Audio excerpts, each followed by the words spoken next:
Well, it really it was a request a little bit from Ryan. We talked at the end of the year, and he's got so many good memories of his time in Tampa. I think that's probably where him and his wife are going to settle. And we just had a conversation about you know a little bit of life and what holds in the future. And for me, he's been such a fantastic leader and someone who's I have so much respect to with.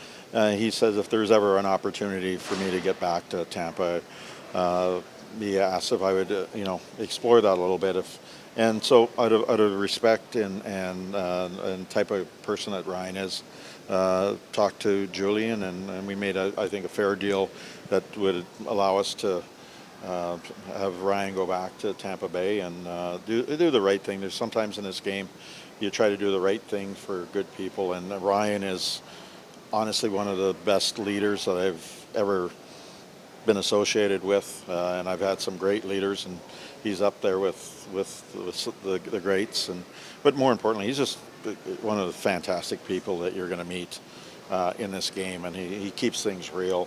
And he's one of those serial winners, and you understand why. So, I think it's something that in the game you get to do something that's right.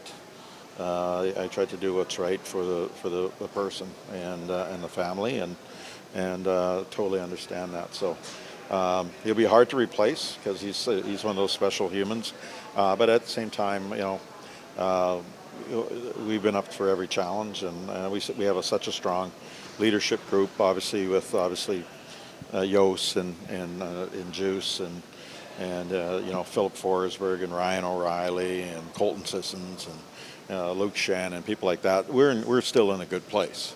But Ryan is one of those great people in the game that you come across, and I want to thank him personally for everything he's done since I've been here, and his impact is always felt. So it started with Ryan, but clearing that amount of money for cap room for this next year and the year after that. How much was that a factor as well? Well, really, to me, it wasn't much of a factor. It was more of doing the right thing, we both talked about it, and then he just said what he wanted to do, and asked me if I could explore it. So it was nothing more than that, and you got to have the interest, and Tampa had the interest. Fortunately, it worked out. I think it's going to work out for both teams in the sense that they get a really good player in Human and Ryan, and we'll get some relief, and we'll have to replace that. But we'll have to do some good work to do it.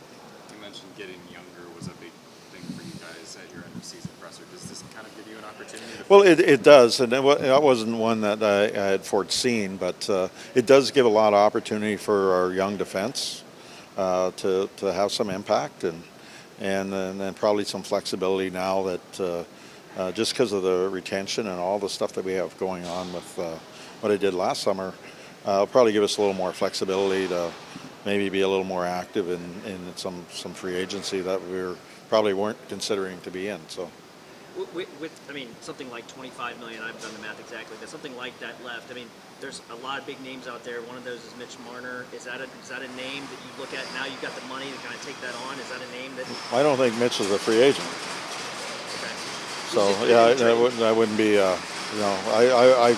I just been There have looking. been trade talks. Yeah. Well. Yeah. No. Well, they have to talk to me. I haven't talked to them, so not that I know of. But I read the same stuff as you. It's just rumors. Barry, I guess just in terms of making this move, how much security do you feel knowing that guys down the pipeline, A, have experience, but B, you feel good about?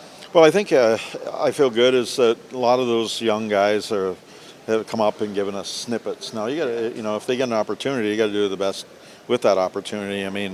There's guys, young guys, and that you open like I said, I wanted to have a pathway for some of the young guys to play on our hockey team.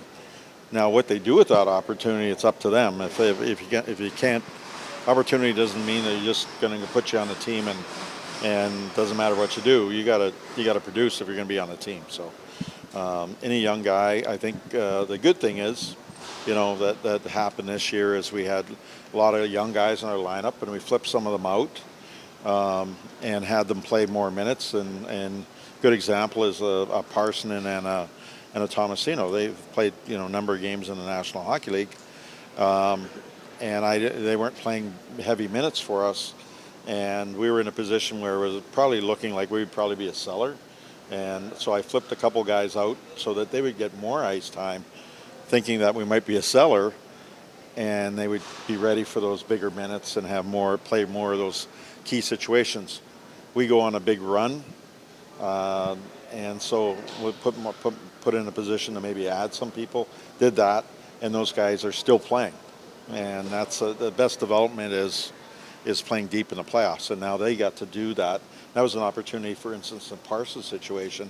He missed that because he was injured, if you remember, and we couldn't send him down. And now he's getting the opportunity. He's playing big minutes and important role for that team, and is a big leader. So hopefully that what we did, all the things that we did, helps us and helps our young guys to fill some of those spots. And we have a little more flexibility because of this today to look into some free agent replacements or bringing back guys that we brought in at the end of the year as well, which we didn't look like we would have that ability to. You guys have 4 picks in the first 2 rounds of this draft and next year's draft.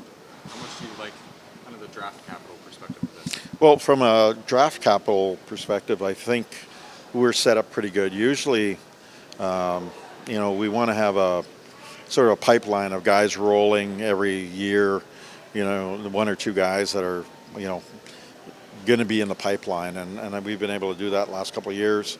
I think this year you'll see us draft, especially in the first 3 rounds. I think we'll use a lot of that draft capital. And then after that, I think we might be switching it to next year, or you get the opportunity of teams that don't have picks that need picks. You grab, a pick a little higher. They'll grab a pick higher, and we'll just not take that pick and maybe get 2 picks the next year or something like that, or we'll flip it out so that we continue to have that pipeline. Because it's my vision and talking with Jeff Kelty, who runs our draft and all that, is that ideally we want to be in a position where we're become a top team in this league and still have the draft choices in the pipeline coming, so that we can always fit the salary cap, but also have draft capital going forward. So when you have to make that big deal, when you feel like you're on the cusp of doing something great, getting deep or going for it, you want to have those draft choices available to go get those guys, so the high picks for those high-end players when they're needed. I know this is Bruno's job, not yours, but how much does Spencer Stastny give you the comfort level being able to trade Ryan and knowing that he's already come in and looked like a guy that can play in that? Well, anybody who you feel comfortable playing in the league, that's going to give. I can speak from that because I've coached a long time. When a player gives you trust and comfort, then you feel a lot better on moving guys. And I can tell you this, if you talk to Bruno, or we all, Ryan was a guy that we all like and want. At the same time, he understands that we're probably, there's some guys and have opportunity, and he feels comfortable that, if Ryan went down with an injury, for instance, we had people that come in and be able to do it for a short period of time. Now, can he do it for a long period of time? I mean, I'm watching the playoffs. We got some good young players down there that are, right now, you watch a Stastny or a Willsby or a Delgazzo. I mean, Willsby's playing, really well right now, and they're going to be a battle for the with Stastny and Willsby and Delgazzo and people like that. We got Molenbeek, who everybody liked last year, who had a phenomenal year. So there's lots of people out there, and we got Jake Livingston, who's a right-handed shot, a little bigger guy that might open up some opportunity for him, and he's been in and out of the lineup a little bit for Milwaukee, but he's a player that has played NHL games. So we have a little bit of depth there, but they're all similar. So I think it'll be a good camp. we'll filter out, find out the best of them. Because a good example is that Stastny didn't make our team out of camp last year. It was Delgado who had the best camp. Barry, and just in terms of the flexibility, you just talked about a lot of the young guys. You expect them to be here this summer. You've got time to re-sign them. Some are RFA, some are unrestricted. Any sort of news for you? Or I thoughts on that don't front? have a lot of news for you on that front. Pretty early. Yeah, it's pretty early, but also we've just gone through 2 weeks of exit interviews, and then we went right into our amateurs and pro meetings. So I haven't had a lot of time to do a lot other than get up this morning and follow through with what we talked about. So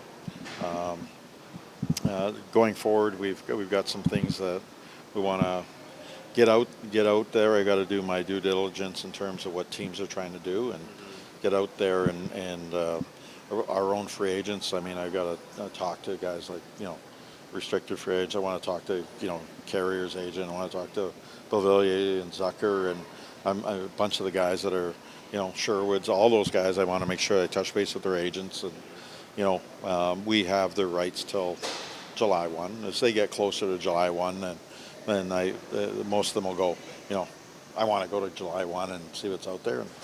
But we'll make some fair deals to all of them and be honest with them. I'm not going to try to lead anybody down the wrong path. It's not my intention ever to do that, and give them false hopes either. So.